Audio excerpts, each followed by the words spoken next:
Please welcome now Aeham Ahmad, Wassim Mukdad, and Lujain Mustafa. Thank you.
satellite television, we saw shaky cell phone videos of sporadic protests in Damascus. On March 15, a crowd of about 150 demonstrators made their way through the historic Hamidiyya market, chanting, "God, Syria, freedom, and nothing else." This was a stab at the government-organized marches where people were required to chant, "God, Syria, Bashar, and nothing else." Was it on this day that the Syrian uprising began, or was it 3 days later, on March 18, 2011, when parents marched in front of a police station in Dar'a, in southern Syria, demanding that their sons and daughters be released? The teenagers had been arrested 1 month before when one of them had sprayed onto a wall, "The regime must fall." In Yarmouk, all this arrived with some delay. After all, we were Palestinians. We obediently avoid Syrian politics. Just like my parents had always taught me, I had no interest in getting involved with protests in the streets. I preferred to stay home and work on my music. My student talked about these events as if they were happening far away and not on our doorstep.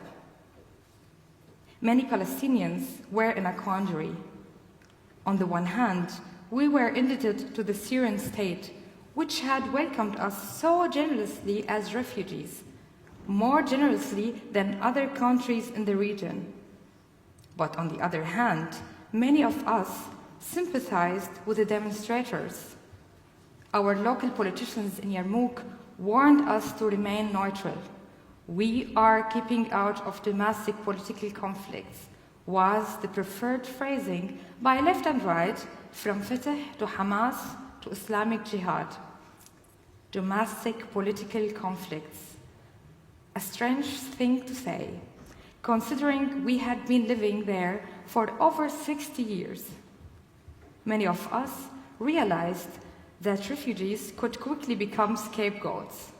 But our neighborhood was meant to be a safe haven for refugees, and they came. Palestinians in Dar'a and Homs had joined the demonstrations and paid dearly. Many people in Yarmouk helped wherever they could, bringing blankets and clothing or taking in entire families.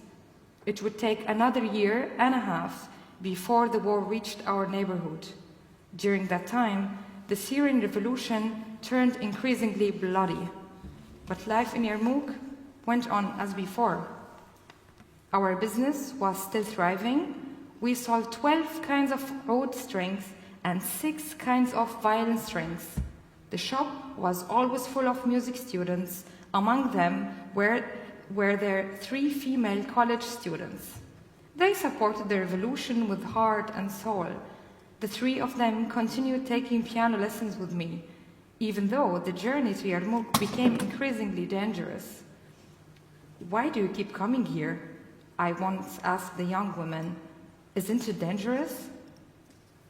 "You are just a good teacher," Rania answered. "And inexpensive too." Well, an honest response. Around noon on December 16, 2012, I was in the shop playing piano when suddenly there was a heavy explosion nearby, then a second one. People were shouting that a jet had shot a rocket at the Mansoura school, my old middle school. That night, my father and I sat up together for a long time, and I told him what I had seen. "Why Yarmouk?" he asked, full of sorrow. The bomb had dug deep into the basement of the mosque, where dozens of families had found shelter. More than 40 people had been killed. The next morning, we got up at 6. It was still early, but when we looked out of the shop window, we saw our neighbors moving bags and suitcases out of the building and into the street. "Where are you going?" I asked. "Visiting relatives, just for a few days." This didn't look like a short visit.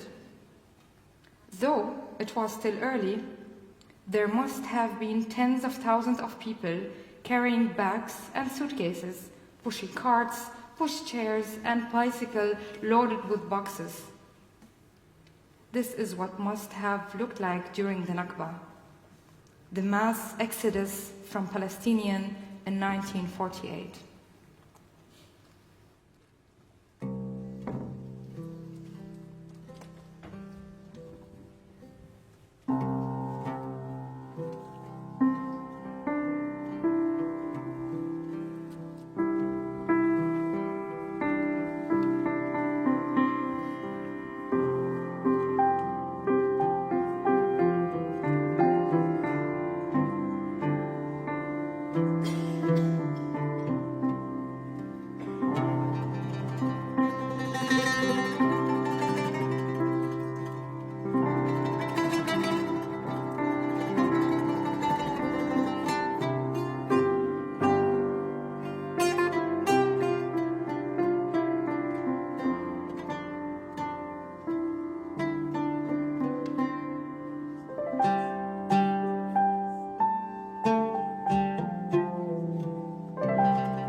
route was completely sealed off.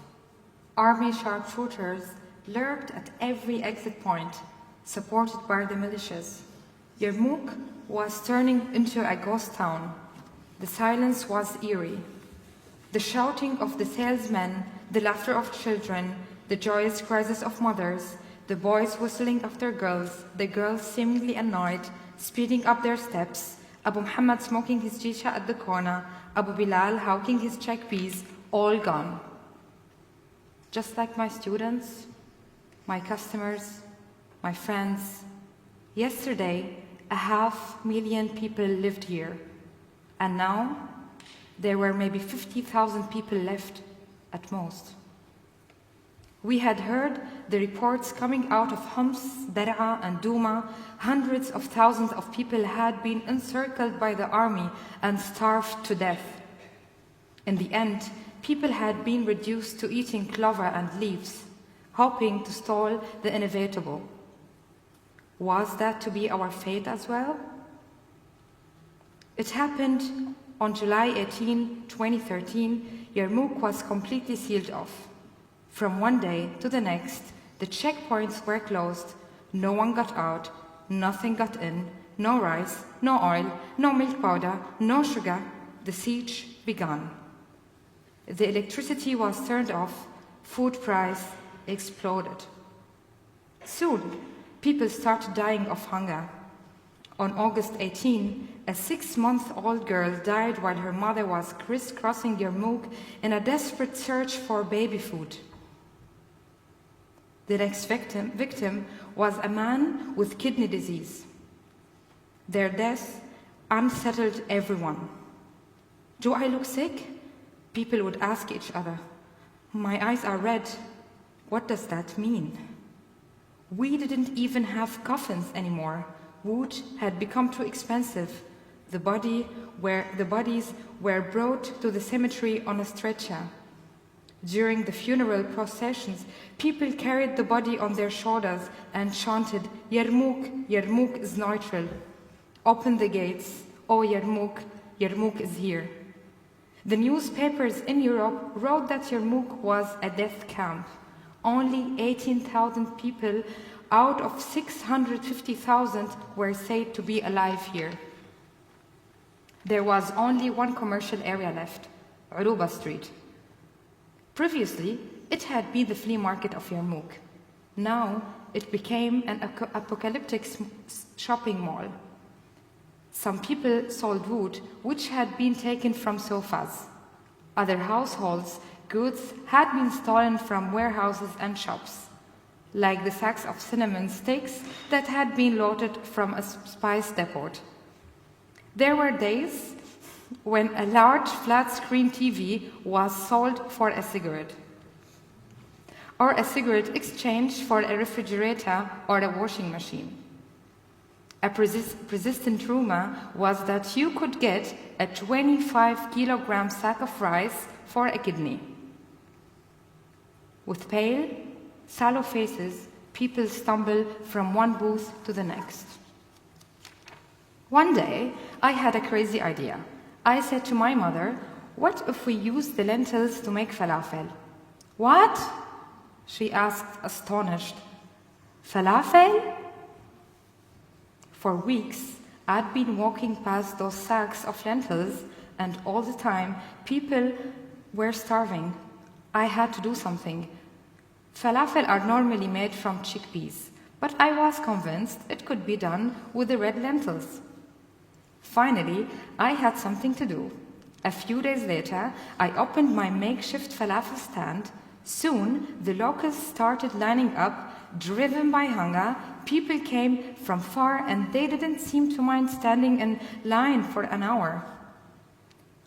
On some days, I made falafel from 8 in the morning until 7 in the evening. My starving customers were beaming with joy when they bit into the hot falafel.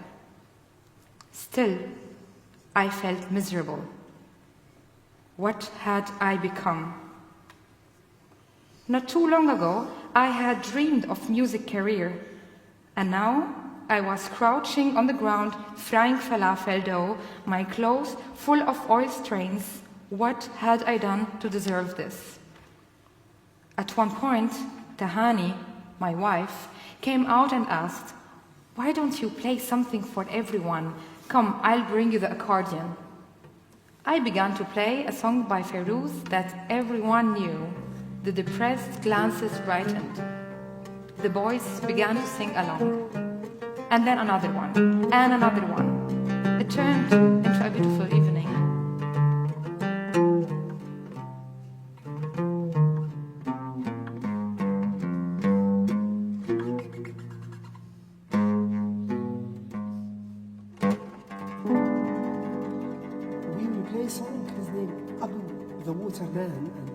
Waterman song of my composition, we get to know Wassim, me and Wassim in all time, and I see him again in the Yarmouk lager.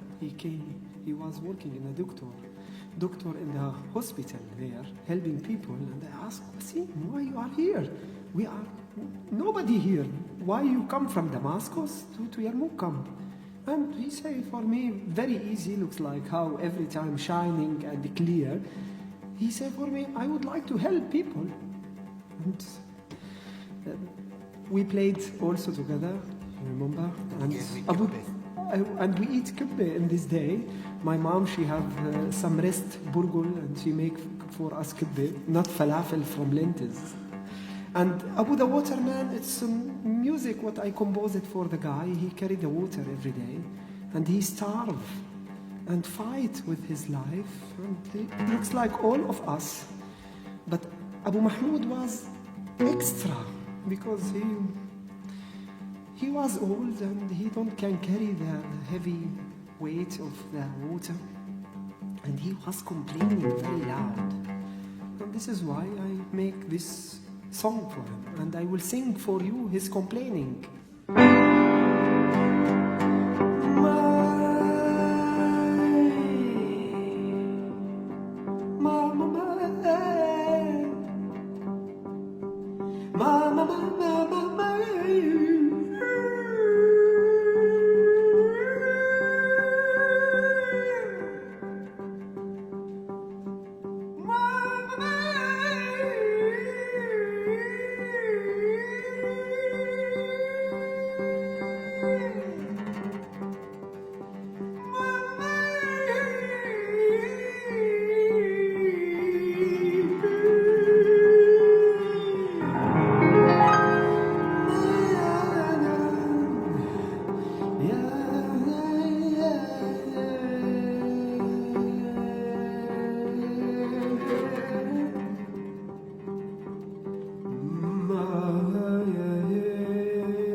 was early November when a man named Abu Muhammad approached me. He was in his mid-40s, large and heavy with a receding hairline. Before the war, he had been one of my voice students, a baritone who worked hard and was always on time. "Hello, Aeham," he said. "Abu Muhammad," I called out. "You are still in Yarmouk." We talked for a while, and finally he said, "Aeham, I would like to start a corps. We need someone to accompany us on the keyboard. I was thinking of you." "People are starving," I said. "In times like this, who cares about music? Let me worry about that. I will get a group together." He wanted to call it Summit, steadfast. He said he would take care of everything. You just bring your keyboard, I will get some people together, and then we will sing. Just like in the old good days. I liked him, and I felt like making music again, so I agreed. 11 men had shown up to sing with us. We all introduced ourselves. The man who had unlocked the door for us turned on a generator. The room lit up, and the dietas on my keyboard began to glow. So we began singing scales as simple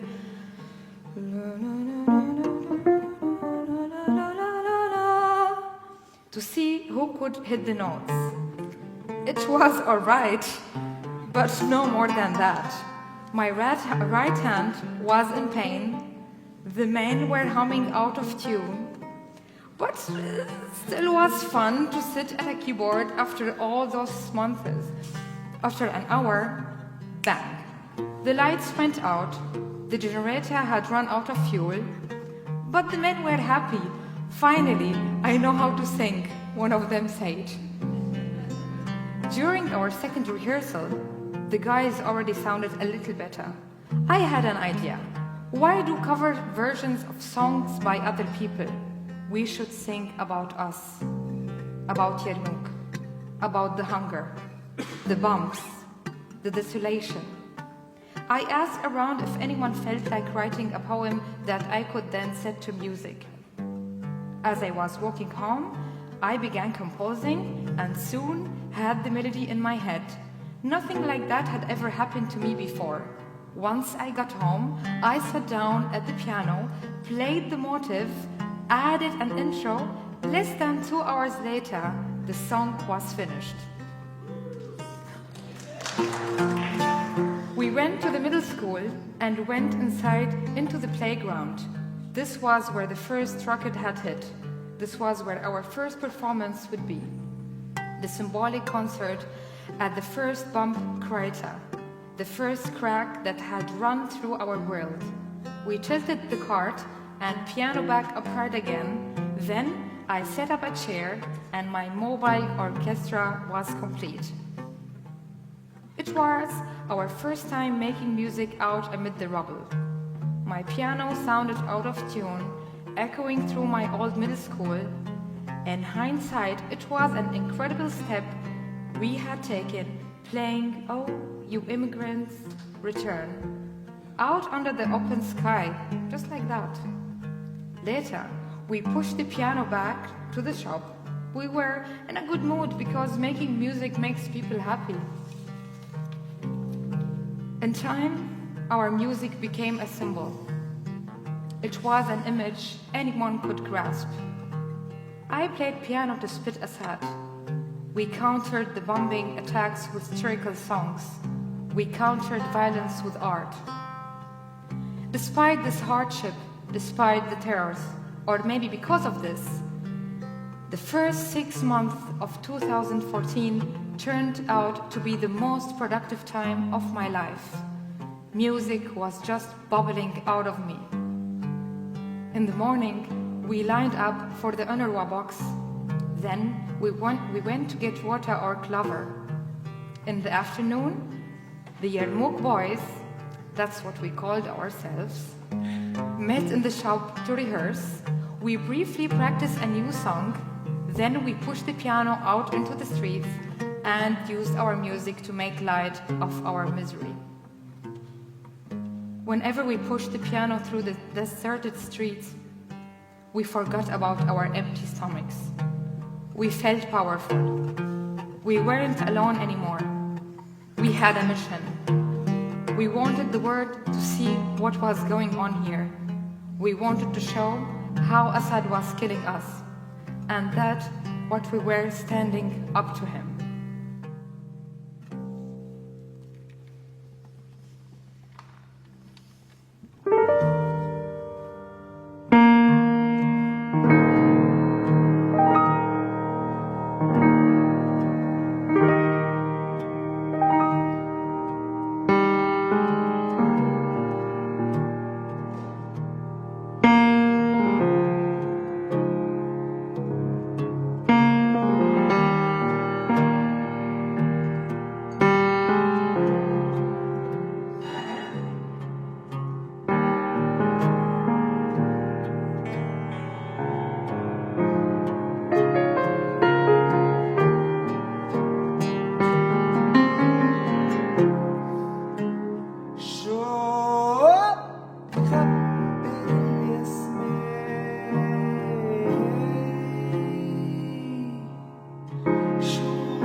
واثقين من الموت. يا وطن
أرض الياسمين يا وطني، يا وطني، يا وطن الذكريات، يا وطن المعتقلين.